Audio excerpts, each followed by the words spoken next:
I fell asleep. And I woke up with a download, as I often do.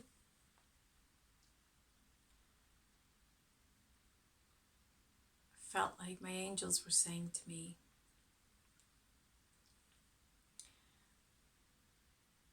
when you fall in love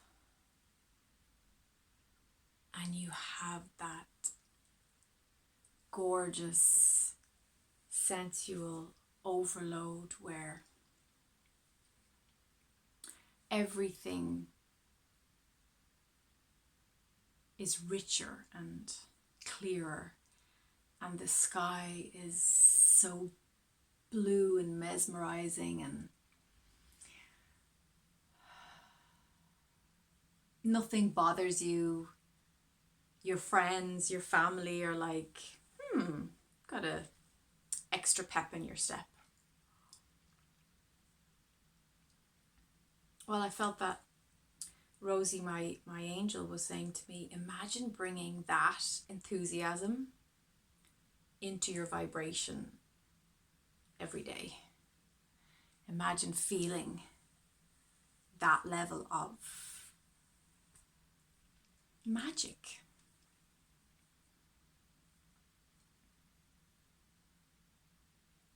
That's what your life can be like in 5D. That's what the evolved version of Gaia, of the Earth experience, is heading towards. There's an appreciation for every moment, no matter what's in that moment. There is a searching for, there is a focus, not searching, there is a focus upon the beauty in every moment. Even in sadness, even in pain, there are shards of crystals and gold and beauty, because energy's moving, because you're alive, and that you're connected to yourself. So even if pain is flowing through your body or sadness, you're able to translate and transmit that information, which is the opposite of being numb, right? Some people have spent years walking around their life numbed out. Can't feel a thing. And although I prefer to feel joy, I prefer feeling lightness, a lighter energy in myself. There have been times when things were more dense and intense that I saw through the eyes of Source, and I was able to understand that there is beauty in it. For example, when my father died, I saw so much beauty in his death, in his journey, in his life, and in his transition back into source energy. And I was on a high for months. It was a very genuine, personal grief journey. In between that, tuning into his ecstasy, there were I just woke up, so my throat's, you know, when you wake up from being asleep, your throat's dry and tired, and it's like your vocal cords need to warm up, you know.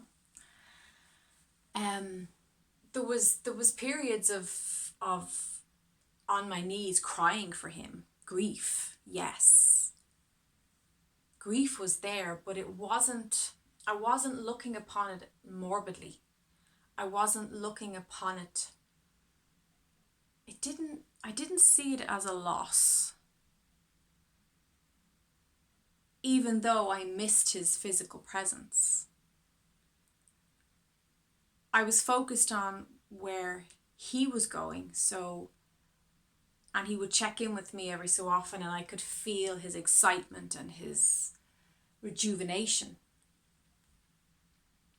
which is why people often come back to us after they've transitioned as a much younger version of themselves, or a more glowy version, because they have reconnected and they are this more supercharged true version. The true essence of who they are is coming through how you're perceiving them in the non-physical. I think a lot of people watched me going through that grief journey and were baffled.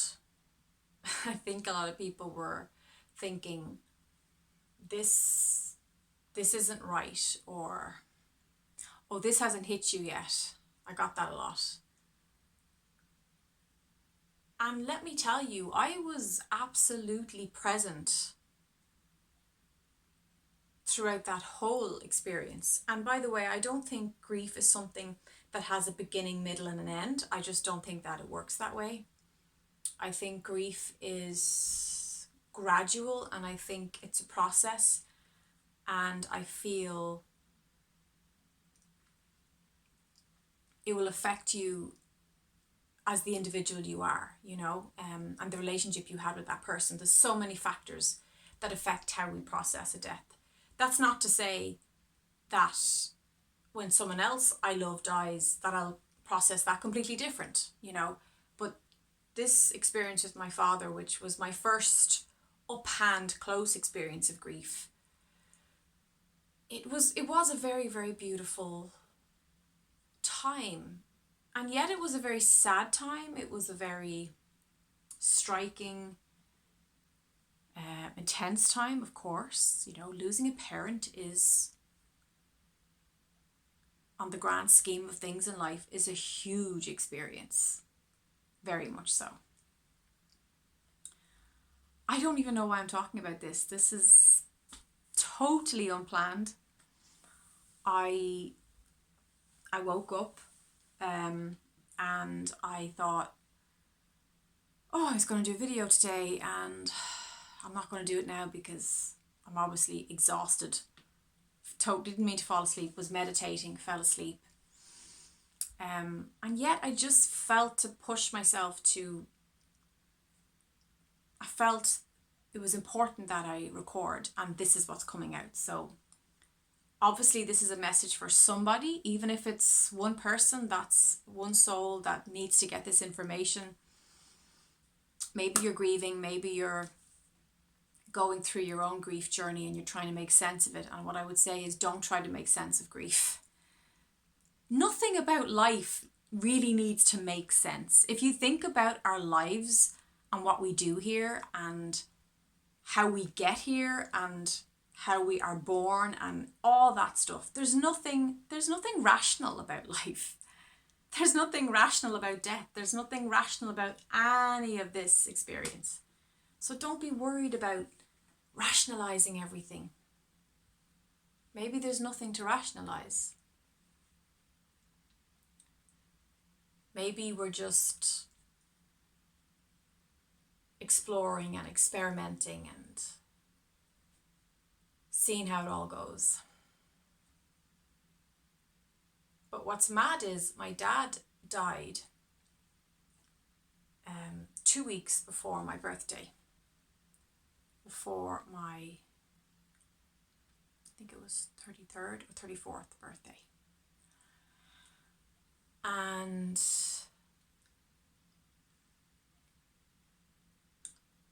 he actually always comes to me in a dream every birthday. So the morning of my birthday, I always wake up with a dream from my dad. And to me, that's not just a dream, it's a visitation. It's an outer dimensional experience with him. I feel like that's when he checks in on me, or that's when he likes to reach out and say hi. It's usually very quick. I always find with people in spirit that they don't, in the non-physical, they're always kind of in a hurry, you know. It's like they can only hold, I feel like they can only hold that time and space with you for so long, because he's always like, even though there's no time, and there's especially no time where he is, I think there's no place where he is, but he's always like, I have to go. He tells me he loves me. He'll say some strange things, or some things like, in my last birthday dream, he was holding a little blonde girl's hand. I don't know who she was. She was holding my wallet, which I thought was unusual. She had my wallet in her hand. And I entered a carriage, and him and this little girl, he was minding her and he was holding her hand in the carriage. And when I got in, he said, "What's taking you so long? We've been waiting." I don't know what that meant. If you have any ideas what that means, I'd love to hear in the comments. But he's always glowing. He's always looks really fresh and young and healthy, which he did not look. He did not look healthy before he died. He's always well dressed and beaming, but I'm always aware in that moment that it's a short time, it's a short moment, and I just enjoy every minute of it, because I can press my cheek against his, and I can feel him, and I can give him a kiss, and I can tell him I love him, and he tells me he loves me, but he's never worried about me. He's never stressed. He's never, there's no concern there. He's super chill, which is lovely. But I think it's cool that on my birthday morning I wake up and and it's always completely different environment. It's a completely different, you know, the vision or the dream will play out differently every year. So that's interesting. Have you ever had a visitation, dream, escape experience with a loved one who's passed? I mean, so many people can relate to this. It's very, very common. Even people who would have no spiritual notions in their mind often report that they had a flash of, you know, their mother who passed, or father or brother or sister. And it's always, again, it seems to be very brief, and I think that's because it's a different dimension. You know, well, we're in a different dimension, and it's like the quantum physics of it is, it can only last so long. And it's always a precious moment. It's always, it's always treasured. Because I love my dad very much. My dad was a really, really interesting, unique and authentic man. And he was a good dad. Oh, and I'm just realizing his death anniversary is on the 15th of April, so it's not too far away. So maybe that's why he's on my mind. So the energies for March are, very, very, very interesting for March 2020. What I'm getting really strong, the theme for March will be change your life now. March is life-changing. It's the rule book you've lived so close to in the last 5 years, 10 years. You may as well just rip that up, because that rule book has no place once we move into the frequencies for March 2020. It's an interesting time, because with Mercury retrograde, we all feel that slowing, kind of sludgy, just, it's like you want to get stuff done, but when Mercury's retrograde, there's just a sense that, oh, it's not the time, or I just can't seem to wade through these muddy waters, you know. I actually don't mind Mercury retrograde. I don't know a whole lot about astrology. I know about as much as the next person, but I definitely do find that you are slower and your communication skills are duller during a Mercury retrograde. You're not as quick and sharp and focused, and you're not supposed to be, because the whole point of the Mercury retrograde energetically is to bring you back around to what needs to be reviewed and reevaluated, and what needs to be renewed. So it is a good time for going back to old things that were good for you. So maybe you had a friend from the past and they contact you during Mercury retrograde. It's a good time to meet up with them, or to rejig that friendship. They say the same with work, like if you got the chance to go back to an old job that you loved, it's a good time to do it. They say not such a good time to start new things like brand new relationships or brand new job situations, because the energies are not clear. It's like there's a lack of clarity. So when you're making those kind of big decisions, you want clarity, right? So yeah, there's that. Yeah, I'm excited about March. I've found February, well, I've talked about February in the last few videos. It's been very effective, February, you know, it's been very productive. But I feel like March it's like we really have to, the inner work in March is going to go to a whole new level. Your internal work is going to go on a whole other scale, because there is going to be a big focus on recognizing who you no longer are. And I've talked about this identity shift for months. I've talked about this in so many videos. I think there's even a video called Identity Shift from a while back. But this is like the culmination of this identity shift. Accepting that you are not that person anymore. Accepting that that identity, it doesn't fit your energy. It doesn't fit in your aura. You know, your aura just spits it out, because you can't try to keep that version of you alive anymore, because it's not. It has morphed, it's changed, it's transformed into this more mature, clear thinking, fifth dimensional soul that you are. And you're going to notice all the people and places and situations that you've outgrown. March is about looking at what's been outgrown, what is no longer relevant, what's no longer of use, what's no longer working. And this will go into everything as much as how you see yourself, how you view your body, your appearance, your hair, how you dress might drastically change because it won't match the new identity. Your roles will change.